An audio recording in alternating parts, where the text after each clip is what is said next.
You might have heard of NAFTA, also known as the North American Free Trade Agreement. It was the first agreement of its kind and still makes the world's biggest free trade area. So, just what is it? Well, let's begin with the basics. First, it includes Canada, the US, and Mexico. It was proposed in 1992 by these guys, and it was extremely controversial. Critics feared massive job losses, with businesses packing up and moving production to Mexico. Supporters, though, they claimed that it would lead to cheaper goods, and that would lead to economic growth. In fact, it was so controversial that in the 1992 presidential election, a billionaire outsider presidential candidate shot to the top of the polls railing against it. Businessman Ross Perot. Sounds pretty familiar. But NAFTA won out in the end with Congress and then President Clinton ratifying it in 1993. We are ready to compete, and we can win. NAFTA is a large, incredibly complicated document, but at its core, it's pretty simple.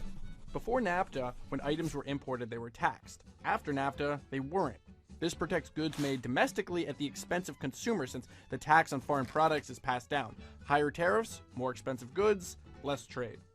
Free trade agreements like NAFTA remove those tariffs, incentivizing trade and lowering costs for consumers. Tariffs were greatly reduced at the start of the agreement in 1994 and totally eliminated by 2008. So what did NAFTA accomplish? It's not easy pinpointing the exact effects that NAFTA has had because there are many factors in how economies function, but since the agreement, U.S. trade amongst Mexico and Canada has tripled.